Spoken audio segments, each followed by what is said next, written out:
Bueno, Dieguito, un placer, un verdadero placer tenerte aquí en Dame Bola de Radio 13 Sports y Radio 13 Digital. Por fin tengo el honor, el privilegio de poder platicar contigo después de 10 años casi de conocernos. ¿Cómo estás? Muy bien, Fede, muchas gracias. Hemos tenido algo de trabajo, pero aquí estamos con la mejor disposición.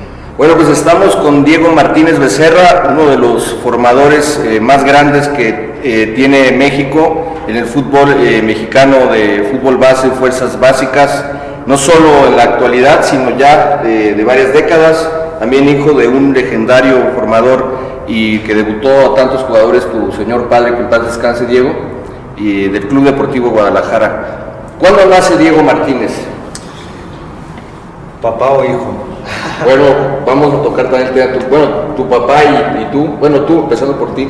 Bueno, en este momento platicamos de mí. Tengo ya 52 años de edad, nací en el 69, de los cuales... 4 de octubre, ¿no? Un 4 de octubre del 69 y actualmente he tenido la fortuna de poder pertenecer durante muchos años y dedicarme a este bello deporte durante más de 44, 45 años de manera ininterrumpida hasta este pequeño receso en el cual estamos ahora. Muy bien. ¿Y cuántos hermanos fueron? Nosotros en la familia tengo 4 hermanas y 2 hermanos más, somos 7. Actualmente vive mi madre tiene 96 años y mi papá murió hace ya aproximadamente 11 años. 2011, ¿no? 2011, cuando recién nos conocimos. ¿En qué colonia creciste, Dieguito? Mira, yo casi toda mi infancia, que recuerdo a partir de los 10 años, vivimos aquí en la colonia Chapalita, en la que actualmente también viven ahí mi mamá y un hermano, siguen conservando esa casa y es una colonia pues muy a gusto, muy bien ubicada dentro de la zona metropolitana de Zapopan en este caso. Sí, muy céntrico. Sí. Y además de ti, ¿alguien más de tus hermanos se dedicó al fútbol? No, fíjate, es algo muy chistoso porque yo en el escalafón de la familia fui el último hijo, y mis hermanos, tengo 2 hermanos mayores, por supuesto, soy el último, y ninguno de los dos les gustó, no le llamó la atención. Y hasta el final, que fui yo, pues me empezaron a llevar al fútbol desde los 6 años, precisamente al Club Guadalajara, ya que mi padre desde muchos años atrás perteneció como jugador activo, después como entrenador y como directivo de la escuela de fútbol. Me llevó a empezar a entrenar desde los 5 o 6 años a la escuela de fútbol de ahí de Florencia. O sea, ustedes son 3 hombres y 4 mujeres, Correcto. Tus hermanos. Correcto, sí. Y solamente tú. Y ¿cómo recuerdas tu niñez? Tu papá, ¿le tocó jugar con el campeonísimo o fue antes de...? No, fue antes.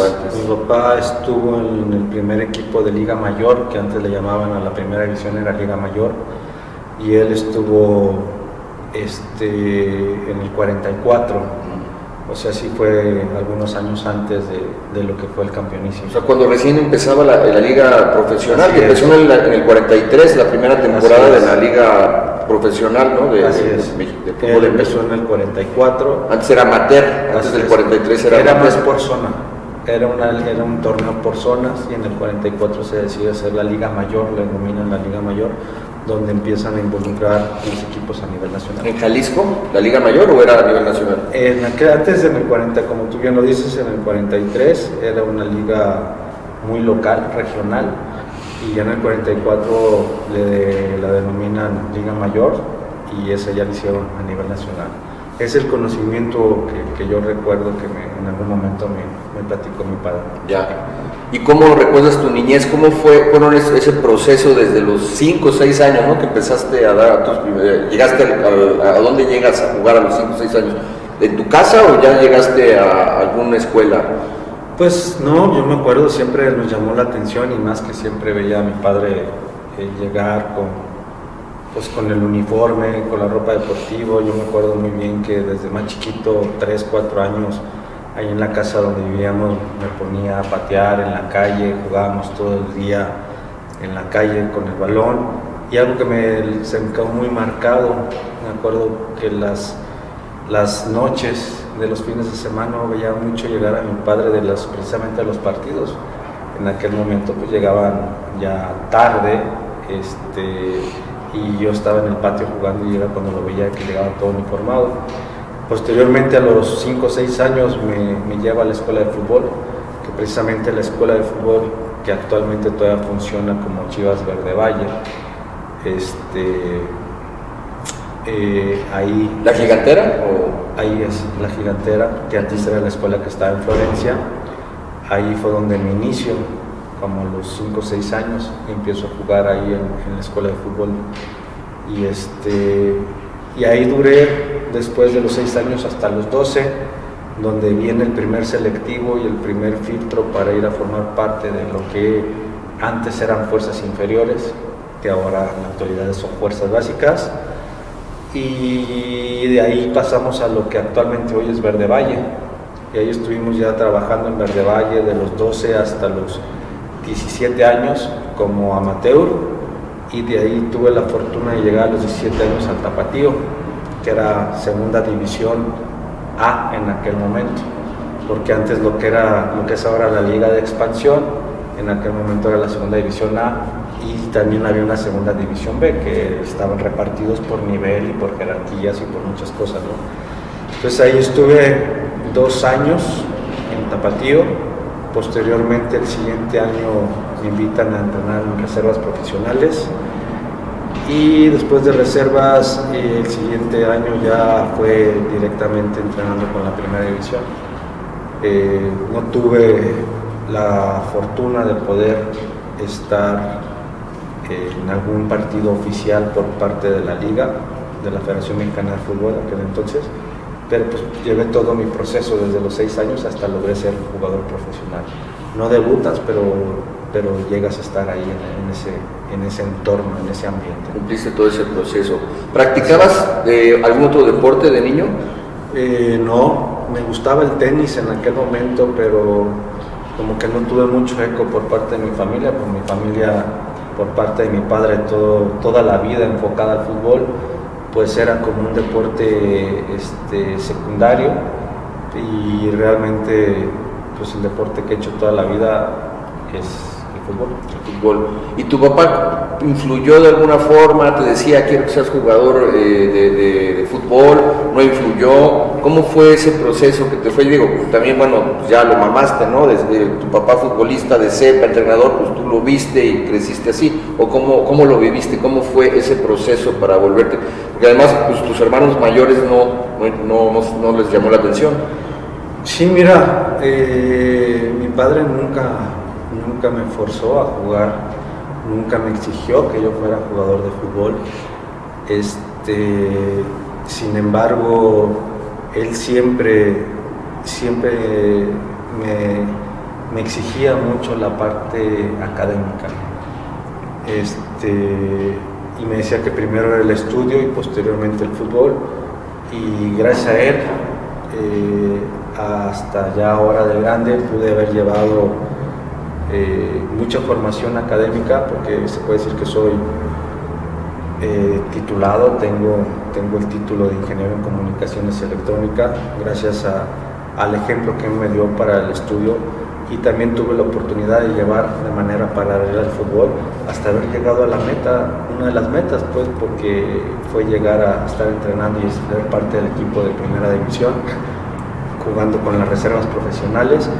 Y pues son metas que siempre te pones, y que claro, hubiera estado muy bien que haya podido debutar y haber tenido una carrera en primera división, pero en su momento no se dio, y me dio la oportunidad de iniciar muy joven, a los 24 años, en la etapa ya formativa de lo que es el fútbol.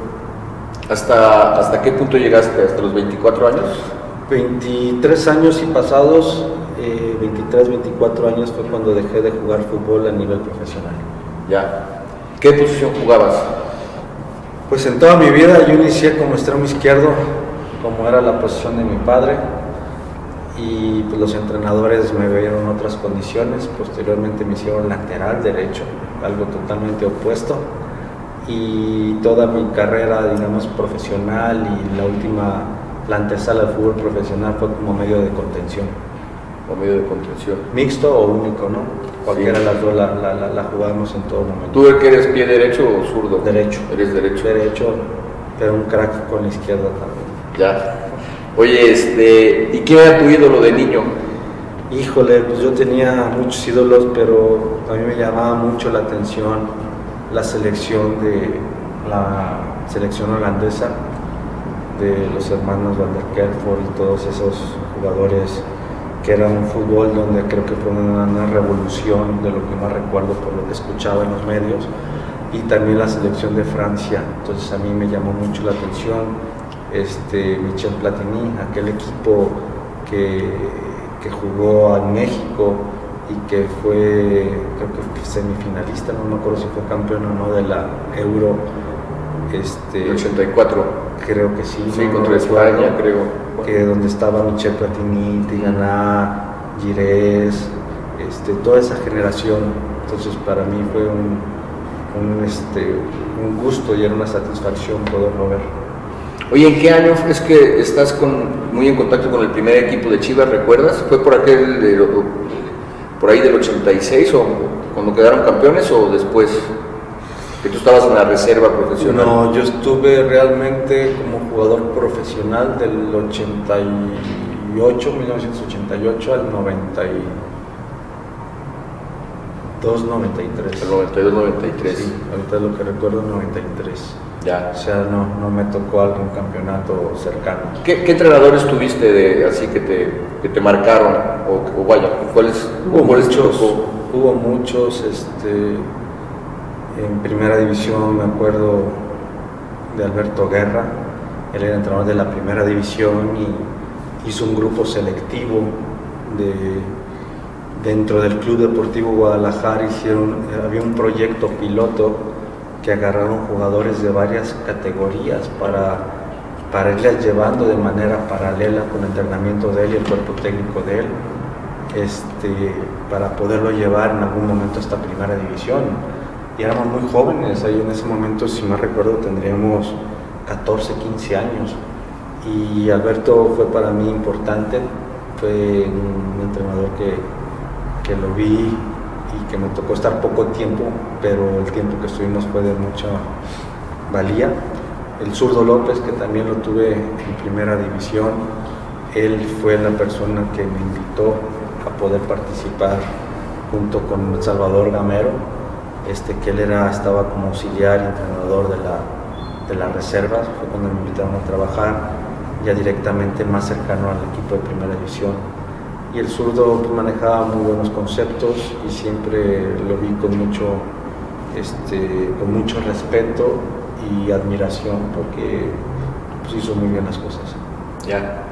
¿Y después qué pasa cuando a los 23, 24 años, pero bueno, a ver, nada más para finalizar esa parte, ¿con quién te quedas? ¿Cuál era tu principal ídolo? Que te Yo creo quedaras que Michel Platini. En aquel momento me tocó y te dejó poseído. Me flechó, ¿no? Y lo veía por su carácter, su calidad y todo, me gustó mucho. ¿Y en México, alguno que te identificaras, que te llamara la atención? Pues hay varios, ¿no? El Benjamín Galindo era un maestro dentro de la cancha. En los momentos que me tocó jugar en contra de él, en los entrenamientos, cómo apoyaba mucho al joven, pues fueron unas imágenes, lo recuerdo con mucho cariño, porque él, a pesar del jugador que era, de la fama que tenía y de todo lo que él simboliza para el fútbol mexicano, él se quedaba a jugar mucho con nosotros los jóvenes y nos ponía a patear como él lo hacía al final de los entrenamientos, nos ponía a competir contra él, y si le ganábamos nos regalaba zapatos, nos invitaba a desayunar, y siempre muy preocupado por que nosotros como jugadores pudiéramos tener esa gran oportunidad, ¿no? Entonces a él lo recuerdo con mucho cariño y también con mucho respeto en la parte deportiva. Sí, fíjate, qué interesante, porque estos días que estuvimos con Sergio Lugo, me contó una anécdota fuera de la entrevista, de que en Los Ángeles un día llegó con el maestro Galindo a una tienda Adidas y dice, vas a ver lo que vamos a hacer, y le dice, pide como 10 o no sé cuántos pares de tachones, y le dice Lugo, ¿y para qué tanto? Tú vas a ver. Y cuando regresan a Guadalajara, los repartió. Me pregunta luego, ¿a quién crees que se los repartió? A los jugadores con menos recursos, ¿no? Entonces, grandes cosas que se comentan del maestro Galindo. Y fíjate, cuando hace 3 años me tocó entrevistarlo aquí en Guadalajara, él hacía el comentario en la entrevista de que les decía a los jugadores, dice, cuando se terminaba el entrenamiento, dice, pues quédate a perfeccionar, ¿no? Quédate a hacer disparos, a mejorar el gesto técnico, el disparo, el tiro libre, etcétera. Dice, pues ¿qué tienes que hacer? Tienes que poner traje y tienes que ir, ¿eres futbolista o...? Entonces como que él me decía que admiraba mucho a esos jugadores que se quedaban a perfeccionar, como él mismo, ¿no? Como lo mencionas, como Hugo Sánchez y muchos otros, que tenían esa pasión, ¿no, Diego? O sea, eso es pasión, sí, eso es... Y es vocación. Vocación. Es vocación, yo le llamaría más vocación, porque Benjamín, aparte de ser o haber sido un gran jugador de fútbol, es una excelente persona. Entonces es muy querido, y lo recordamos con mucho cariño. Yo ocasionalmente tengo contacto con él, y él sabe, en algún momento tuve la fortuna de poderlo invitar a trabajar al proyecto del Guadalajara en algún momento, donde él estaba disponible en ese momento para poder hacer. Desgraciadamente no se pudo, y cuando yo soy director de Fuerzas Básicas tuve la oportunidad de poderlo trabajar ahí con nosotros, ¿no? Entonces realmente es un ejemplo, y más ahora después de lo que está él venciendo y cómo lo está haciendo, pues todavía está siendo muy vigente en el pensamiento de todos los que estamos en el medio futbolístico. Así es, sí, muy querido el profe Galindo, le mandamos un saludo. Y bueno, Dieguito, platícanos, entonces a los 23, 24 años de edad decides colgar los botines, o sea, no llegas a debutar en primera división. ¿Y qué pasa por tu mente? ¿Qué pasa después? ¿Qué decisiones tomas? Mira, saliendo de Guadalajara, porque toda la carrera la hice ahí en Chivas, saliendo de Guadalajara estuve en Leones Negros. Desgraciadamente ese año que estuve ahí fue un año donde fue el año donde desapareció el club, y coincidió mucho con la finalización de mis estudios. Entonces no le busqué más que me dejé, no tuve, yo decía que después, sin darte cuenta que después probablemente iba a pasar muy rápido, y realmente fue cuando hice todas las gestiones académicas para poder titularme. Se me dieron meses, se me fue mucho tiempo, y en esa etapa el Güero Real iniciaba un proyecto a nivel nacional de poner centros de captación en toda la República, y me dice que por qué no buscar lo que era Guanajuato, la parte de Guanajuato, sabiendo que ahí hay unos excelentes jugadores. Y fue cuando me invita a tomar parte de ese proyecto, y me fui a León, Guanajuato, a dirigir un centro de formación con muy poca experiencia en esa parte. Me fui a dirigir esa academia, ese centro de formación, y el cual pues a la postre fue un éxito, y gracias a esa formación que tuve allá, posteriormente tuve la fortuna que me hayan invitado para haber podido dirigir en ese momento a la academia de Guadalajara, que es una escuela de fútbol, que en su momento mi padre fue director de esa academia, Posteriormente a mí me toca dirigir la escuela, esa academia, la escuela, durante varios años. ¿Cuántos años estuviste en la escuela allá en León? La escuela más o menos fueron cercanos a 10 años, es buena pregunta, como 8 años. 8 años. Y en eso veo a Néstor de la Torre, que en ese momento era presidente del club. Estaba Hans Westerhoff como director de fútbol y me invitan a formar parte de la estructura de fútbol del club. Y como nos había ido muy bien en el transcurso del tiempo en la franquicia, Néstor y Hans tenían muy buena información de lo que se había hecho allá, por la captación de jugadores, que de todo el proyecto a nivel nacional que se tenía, el 80% eran jugadores que habían surgido de León, Guanajuato, en donde estaba yo, y eso me valió como posesionar la franquicia o la academia o la escuela, como se le quiera llamar, haberla posesionada a nivel nacional también. Pues eso fue mi carta de presentación para que Néstor y Hans me invitaran a trabajar en el proyecto de la escuela matriz aquí en Guadalajara. Y pues para mí era un gran orgullo que fuera de esa manera, porque realmente en lo familiar significaba mucho por parte de mi padre, que durante muchos años la dirigió, y pues para mí fue un orgullo haber podido participar del 2003 al 2010 en esa escuela de fútbol. En León estuve como 7 o 8 años y la escuela gigantera fue del 2003 al 2010. Al 2010. Como director de la escuela de... Y allá en León, ¿tú eras franquiciatario? O sea, ¿tú eras dueño de la escuelita? ¿Estabas asociado con alguien? ¿O? Así es, ¿no? Era un proyecto de franquicias donde el club empezó a impulsar con mucho apoyo, con la firme intención de ser centros de captación. Nos daban mucha capacitación, torneos, entrenamientos, o sea, era algo muy completo. Y cuando me invitan, yo tomé la responsabilidad solo, yo no tenía ningún socio, la tomé solo y pues, la verdad me fue muy bien allá, de una manera espectacular. Y eso lo dejo en el 2003. ¿Y cuántos niños llegaste a tener, o en promedio cuántos tenías en esos? Ahí en la escuela no teníamos muchos, porque era solamente una estructura, que esa estructura con el tiempo se volvió a hacer como un grupo de selectivos en todas las categorías. Tenía cercanos a los 200 niños. 200 niños. Y o sea que como tú todavía no tenías el título, estabas chavo, o sea, emprendiste y fuiste aprendiendo con el empirismo. Seguramente te asesorabas de tu papá o... Así es, parte, pues todo el proceso fue acompañado de mi padre. Posteriormente, como lo digo, nunca estuve solo, siempre tuve el respaldo del Club Guadalajara, claro, donde siempre me daban cursos y me invitaban.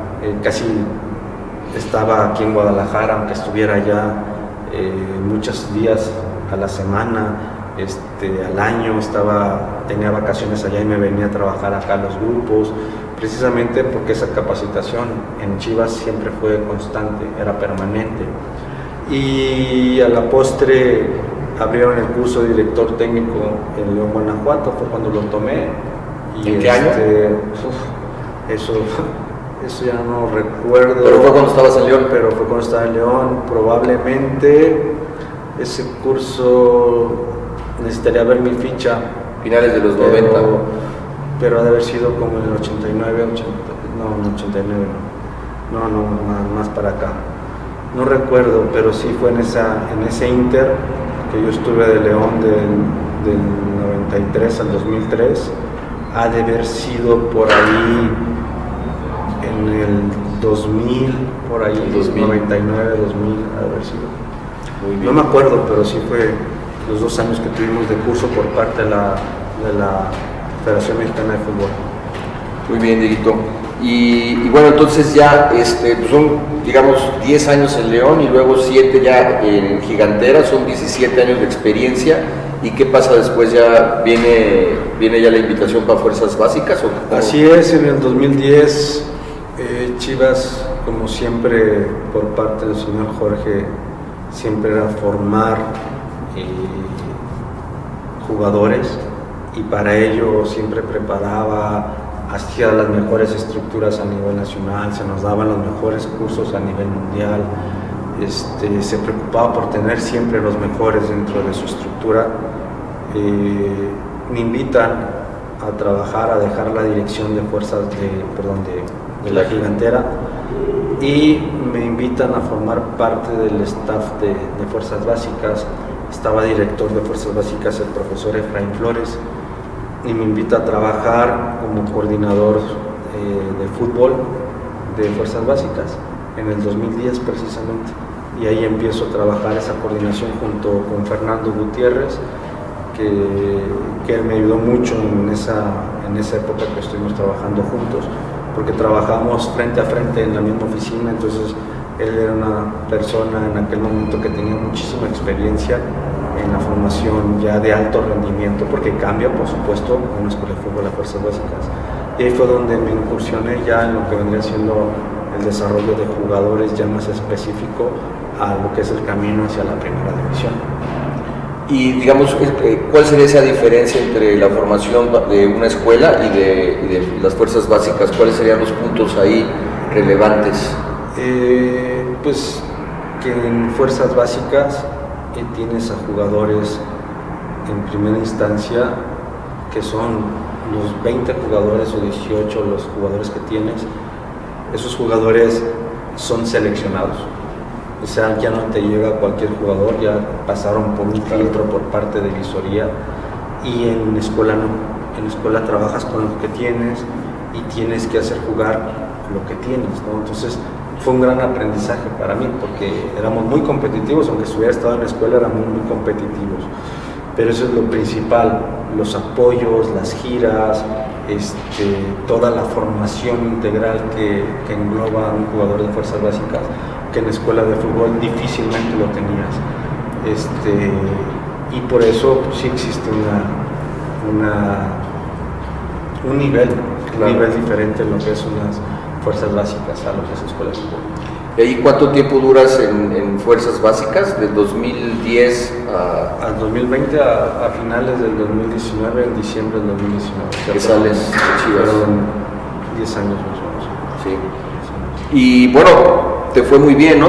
Estuviste con Efraín Flores y después llegó el Güero Real, ¿no? Y estabas con Héctor, yo recuerdo que estabas con Héctor y con José Luis Real. Así es, primero fue Efraín, estuve un tiempo, bueno, ya desde que estaba en Gigantera estaba trabajando mucho con Hans, porque Hans cuando llega aquí nos empieza a tomar muy en cuenta para hacer sus proyectos y hacer todo lo que se tenía planificado para ejecutar dentro del Club Guadalajara.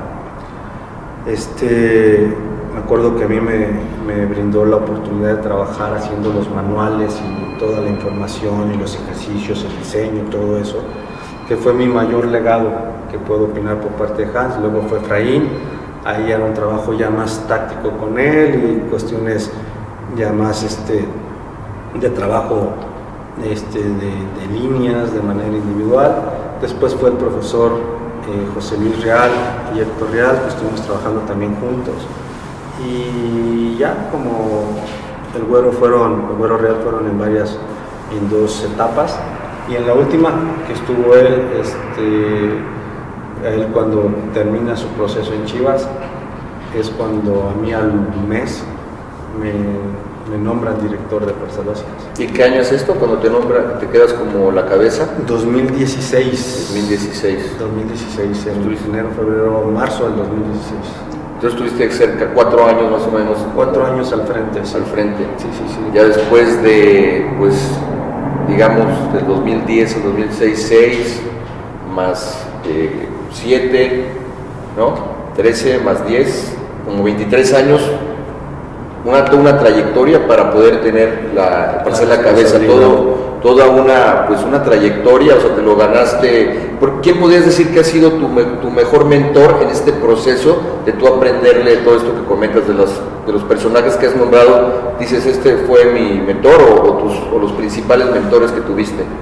Pues mira, yo tuve la fortuna de estar en esta institución en la cual, como lo comenté anteriormente, el señor Vergara siempre se preocupó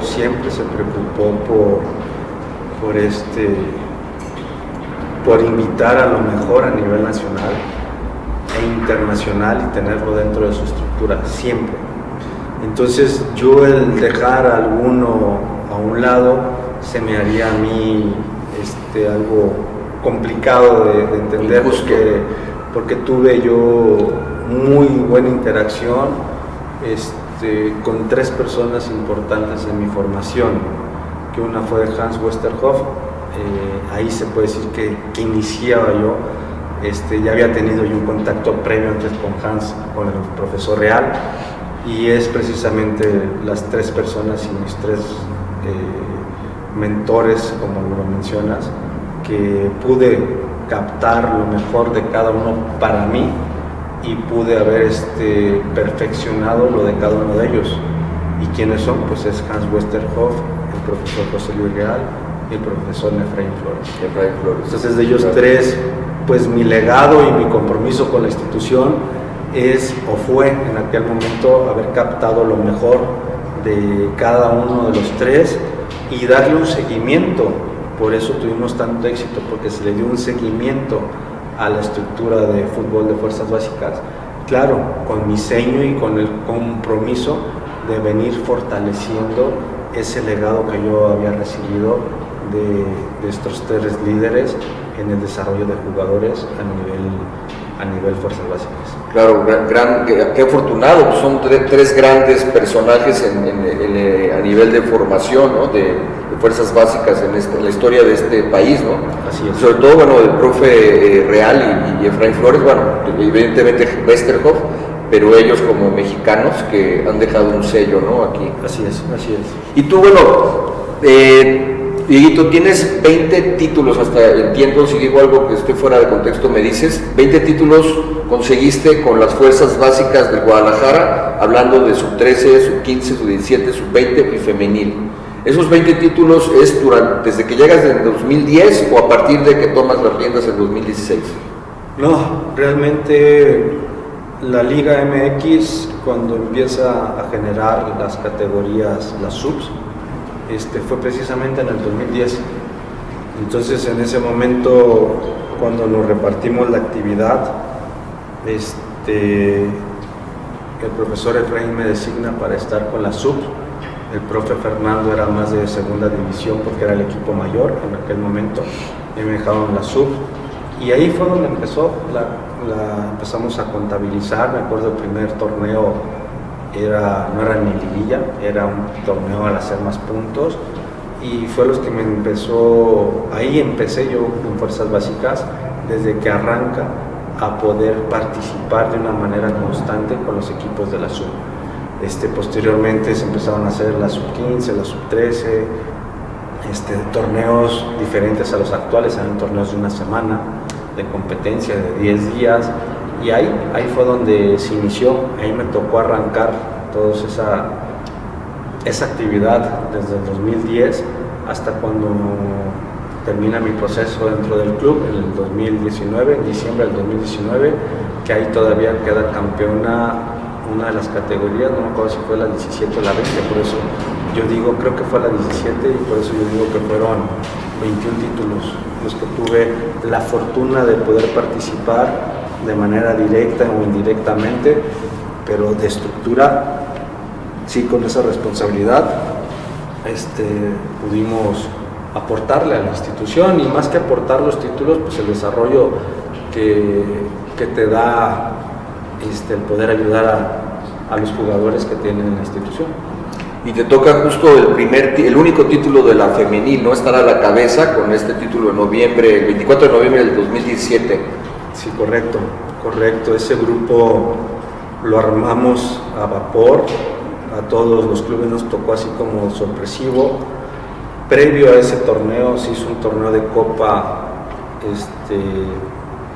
de unos días, en el cual nos fue muy mal, y fue donde nos dimos cuenta que lo que habíamos armado no estaba tan bien, porque no teníamos medición en ese momento. Afortunadamente la directiva me apoyó mucho para poder seguir trabajando con ese grupo, seguirlo formando.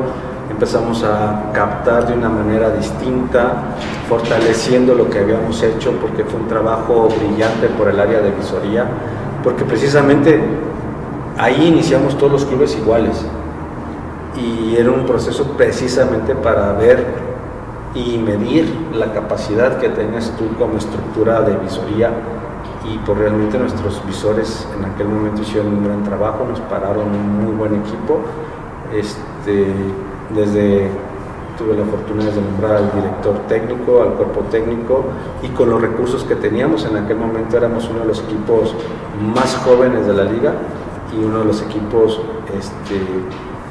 que no se les pagaba tan bien, porque había unos rangos que la Liga MX puso, y nosotros, como siempre, nos apegamos mucho a esos rangos que él puso, y teníamos un equipo muy joven, un equipo muy joven, y tuvimos la fortuna de pasar en segundo lugar. Nos toca eliminar a América y posteriormente a Pachuca. Entonces fue una noche de sueño lo que pasó hasta ese día, esa final. Fuimos en ese momento el top de asistencia que hubo en el fútbol femenil, y se rompieron muchos récords de la asistencia con ese partido, que después lo rompieron otros equipos, y así fue sucesivamente como fue evolucionando.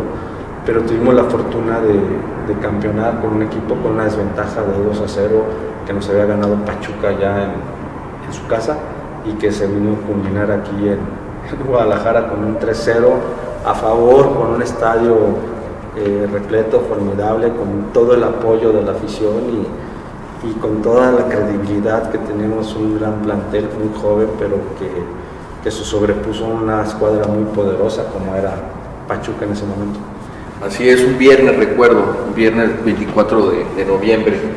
Dieguito, ¿cómo es una estructura de fuerzas básicas? Ahorita mencionabas que se formó al vapor y les avisaron y tuvieron que reaccionar para formar el equipo femenil, y todos empezaron igual, todos los clubes, y mencionas de los visores. ¿Cuántos visores hay a nivel nacional o promedio cuando tú estabas? ¿Tenía Chivas en ese momento? ¿Cómo se compone una estructura, el organigrama y en cantidades de gente y de recursos? ¿Cómo más o menos funciona una estructura de fuerzas básicas? Pues mira, cada institución tiene... Digo brevemente, ¿no? Porque si no su estructura. Sí, cada institución tiene su estructura ya establecida y la están cambiando. Y acá en Guadalajara nunca tuvimos ninguna limitante. Jorge siempre nos apoyó sin poder limitar los recursos, y teníamos una estructura primero de visores internos. Eran aproximadamente, no me recuerdo, 8 o 9 visores internos. ¿A nivel nacional? No, internos, que pertenecían al club directamente, y ellos eran los que iban se trasladaban a nivel nacional e internacional a cubrir y a peinar toda la zona. Y aparte se tenían visores externos, que esos eran pues todos los convenios que teníamos con las instituciones, con terceras divisiones, con equipos donde no estaban en ligas, la Liga MX, sino que instituciones que estaban en alguna segunda división y en alguna tercera división, con equipos, con escuelas, con academias. O sea, tenemos mucha gente que nos aportaba jugadores hacia aquí para Guadalajara. Y en fuerzas básicas arrancamos la categoría nosotros, el proceso que era desde los 9 años hasta la segunda división. La segunda división, no te digo la edad porque oscilaba, ¿no? Era libre en aquel momento para nosotros, tomando en consideración que había un rango de edad para la segunda división, pero nosotros siempre acostumbrados por una norma no escrita, pero sí sabida por parte de la institución, donde jugamos con gente mucho más joven, por eso digo era limitado, porque ahí podían participar hasta muchos jugadores de primera división por la edad. Entonces era desde un grupo de 9 años, 10, 11, 12, 13, 14, 15, 16, era tercera división, la sub-17, la sub-20 y segunda división. Esa era nuestra estructura de fútbol. Y ya en la última parte, cuando a mí me toca ser director, empiezo a asegurar el porvenir del primer equipo de fuerzas básicas, que era la categoría de 9 años, en conjunto con la gigantera y visoría. empezamos a hacer un equipo piloto iban a cumplir 8 años, que ya los empezamos a recolectar de manera local de la zona metropolitana y los empezamos a mandar a la Gigantera, un equipo que se trabajaba directamente para poder pertenecer al primer filtro de fuerzas básicas, que era de niños de 9 años. ¿Cuántas escuelas tenía Chivas o tiene Chivas aproximadamente a nivel nacional? Chivas ha variado mucho, pero en la que me tocó a mí éramos 66 escuelas En ese momento. a nivel nacional, sí. Oye, y por ejemplo, sabemos o se habla, ¿no? Que en el Barcelona hay una filosofía, se dice, bueno, que se juega el mismo parado táctico, un 4-3-3 desde la sub-9, sub-10 hasta el primer equipo. Es el mismo sistema el que se juega en la cancha. ¿En Chivas sucedía lo mismo o mientras estuviste ahí había una directriz en ese sentido? ¿O cómo era esa situación? ¿Cómo se manejaba la comunicación y el sistema para jugar desde el director técnico de la primera división? Por ejemplo, pues, igual Matías Almeida o todos los que han pasado en la última década, donde tú estuviste desde Fuerzas Básicas desde 2010, o no. ¿Cómo era? No, en Chivas hizo un modelo y se hizo una inversión muy fuerte desde el 96 más o menos, donde arranca, vuelve a resurgir con una estructura, digamos, más profesionalizada en Fuerzas Básicas. Guadalajara siempre ha producido o ha aportado jugadores de sus equipos menores a la primera división, Chava Reyes, Uriel Ledesma, y así me puedo ir con muchos de ellos. Sin embargo, cuando desde que yo estaba en León y posteriormente en la Gigantera y posteriormente en Fuerzas Básicas, de lo que yo recuerdo, siempre había una estructura muy planificada, de sabiendo a qué vamos a jugar para atacar, a qué vamos a jugar para defender, cuál es la formación matriz de la escuela, de todo lo que es la escuela de fútbol a nivel nacional, y eso se respetaba, eran lineamientos muy estructurados y teníamos todos la formación muy clara, teníamos dos o tres variaciones en la formación, donde podía variar un poco de acuerdo a las necesidades del técnico como tal, pero eso se tuvo desde hace muchos años. Por eso cuando me dicen Barcelona y eso, pues sí, normalmente sí, no lo dudo que lo tenga, pero nosotros estoy hablando que desde el 96, 97, que arranca de una manera más profesional la formación de jugadores dentro del club. Desde ese momento se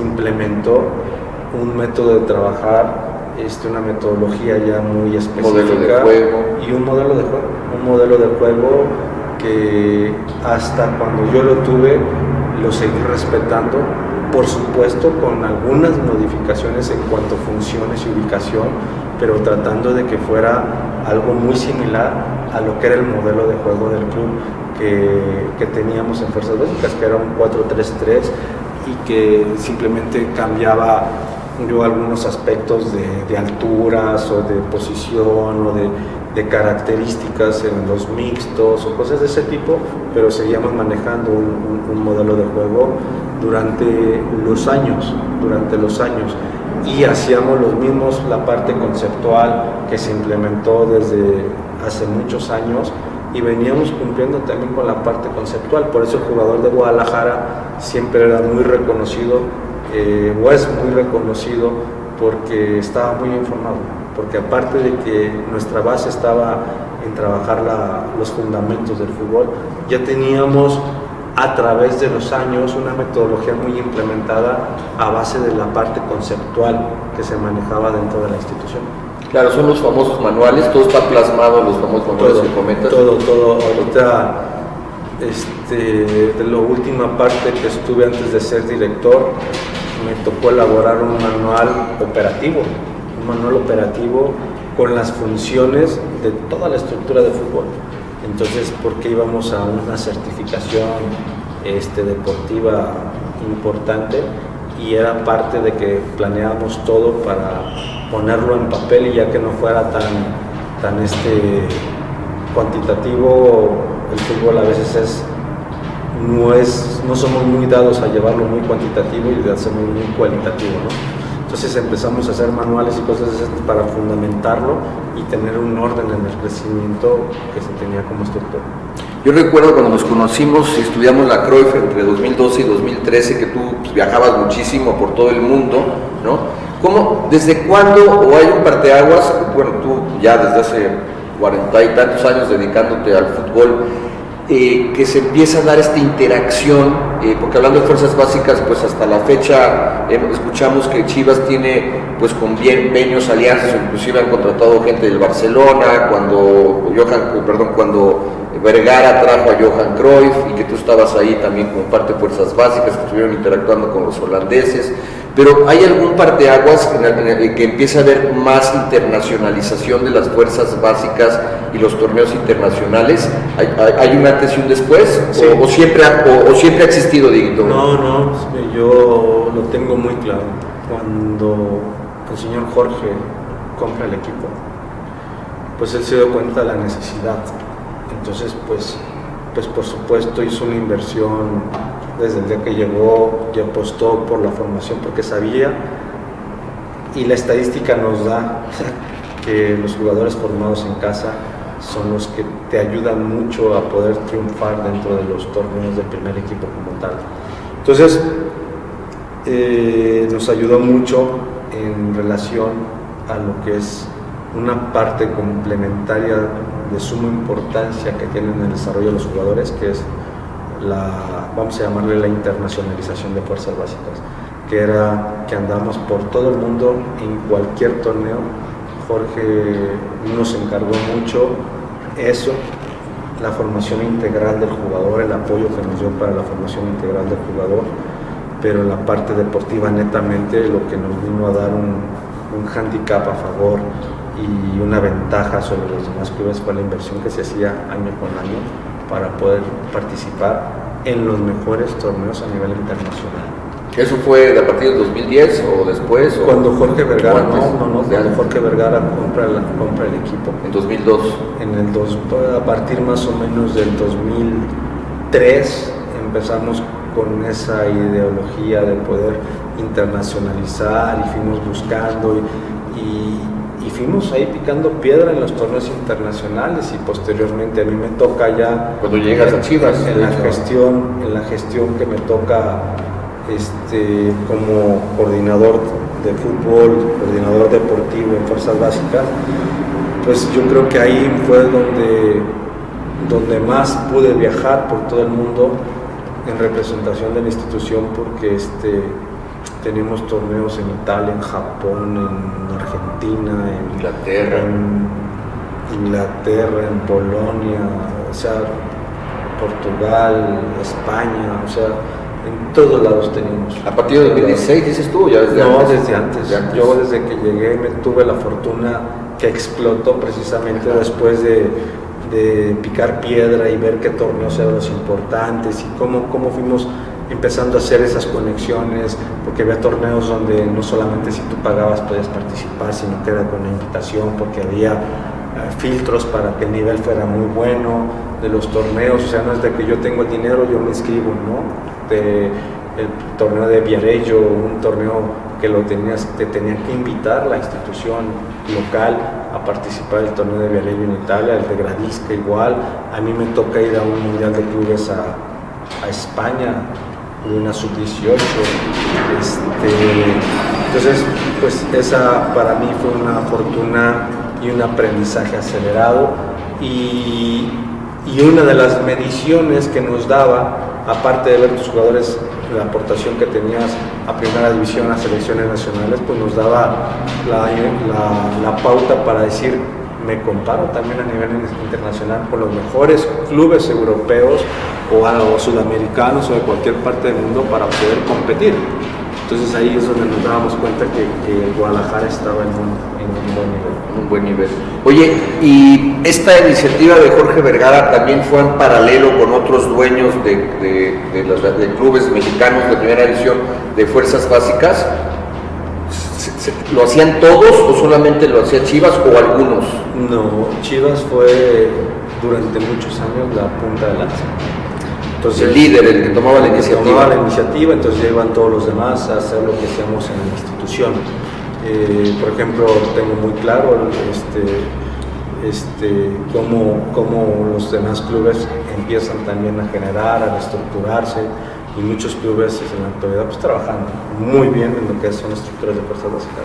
Entonces, bueno, no es un cliché cuando tú, Lugo, Almeida, muchos que dicen que Jorge Vergara era un visionario, un impulsor del desarrollo integral, pues es la verdad, ¿no? Fue una gran persona que le aportó mucho al fútbol, no solo a Chivas, sino al fútbol mexicano. Así es. Él apostó todo, siempre estaba su mente en darnos lo mejor. O sea, si él veía algo importante que pudiera ayudar a la institución, él lo traía o él lo contactaba para poder participar dentro de la institución. Yo tuve, esa fortuna de poder estar dentro de ese equipo de trabajo. A mí una vez me mandó a Boston a un curso con la mejor universidad a nivel mundial, que era de emprendedurismo.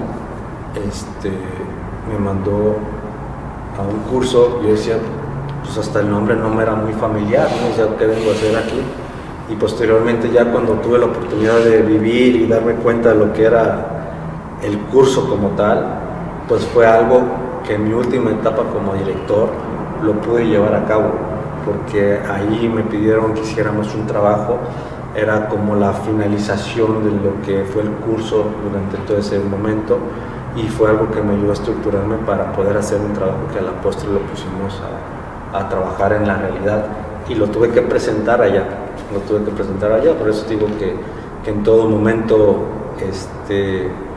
pues el señor Jorge apostó mucho por nosotros, nos apoyó mucho, y pues está el resultado, que en su momento, en todos los años que yo estuve participando directamente en Fuerzas Básicas, teníamos un porcentaje muy alto a nivel nacional e internacional, muy alto de jugadores formados en la estructura de Fuerzas Básicas que estuvieran en primera división.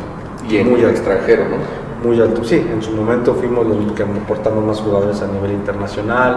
En su momento fuimos los que teníamos la mayor cantidad de jugadores en Europa, en selecciones nacionales, los títulos ganados con las subs, y lo más importante para lo que se trabaja todo eso es simplemente para tener el mayor número de jugadores de la estructura de fútbol de Fuerzas Básicas en el primer equipo. Tú el otro día me decías, fuera de cámaras, un porcentaje, ¿no? El porcentaje de los que llegan a la sub-9, sub-10, no sé, y los que llegan al primer equipo, no recuerdo ese porcentaje. Más o menos nosotros manejábamos alrededor de un 33%. De los que llegan por generación. Por generación, no cantidad de jugadores aportados. O sea, si yo digo, yo arranco la categoría 2000, ahora han de ir ya en la 2012, 13, como en la 14. Yo arranco con 20 jugadores en esa categoría. ¿Cuántos de esos 20 arrancan y llegan a primera división? Más o menos un 30-33%. Que en los últimos años, después de yo llevar la información y las estadísticas y todo, darme cuenta de todo eso, se hizo una presentación en donde yo le proponía a la directiva y qué íbamos a hacer, porque en ese momento, en el 2019, en julio del 2019, nosotros teníamos el 61% de jugadores formados en la estructura, lo teníamos en primera división. Había habido otros años anteriores donde ese porcentaje en algún momento, cuando estaba de presidente Néstor de la Torre, se elevó hasta el 80%. Pero un estándar que se tuvo durante el tiempo que estuve ahí era entre el 55 hasta un 67%, más o menos, sacando un promedio. Yo me retiro de la institución en el 2019, ahí se termina mi proceso y ahí teníamos el 61%. Sin embargo, mi proyecto que yo en ese momento lo platiqué con Amaury en la entrevista y en un trabajo que me pidió de manera especial para ver cómo podíamos seguir sumando a la institución. Ahí yo le mostraba el cómo podíamos sumar el 70% de jugadores surgidos de fuerzas básicas a la primera división. ¿Y qué íbamos a hacer para lograr ese objetivo? Porque decimos, son 7 puntos arriba, es poco. No es poco. Porque si nos ponemos a ver de manera internacional, en ese momento el Barcelona de España tenía creo que el 32%. Por eso digo, no es nada sencillo. Solamente... El Barcelona, solamente el 30% de sus jugadores eran de cantera. Así es, en ese momento. Ahorita en la actualidad no lo sé, pero en ese momento sí. Entonces, y también el único equipo que nos superaba a nivel internacional era precisamente el equipo de España, que tiene a todos sus jugadores dentro de la zona. Athletic de Bilbao. Ellos tenían un porcentaje no me acuerdo, pero más alto que el nuestro. Ya. Era el único que nos superaba a nivel internacional. Ya. Oye, Dieguito, ¿y de qué era el curso que fuiste a hacer a Boston? De emprendurismo. O sea, de liderazgo, de emprendurismo, sí, tocan muchos temas, pero sí. Fue de emprendurismo y tuve la fortuna de poder participar en esa universidad. Sí. ¿Extrañas a Jorge? Sí, por supuesto, siempre sus pláticas, sus comentarios, su exigencia, el respeto que tenía hacia nuestra persona y todo lo que él se generó en esa convivencia que fue desde, como lo mencionaste, desde el 2002 hasta antes de que se ausentara el club por su enfermedad, fue muy importante en mi desarrollo personal en primera instancia, porque eso es con lo que nos quedamos, el desarrollo personal, y muy importante para mi desarrollo profesional. Así es, finales del 2002 cuando adquiere al Guadalajara, ¿no? Eran 100 y tantos de socios, ¿no? No me acuerdo, 100 y tantos.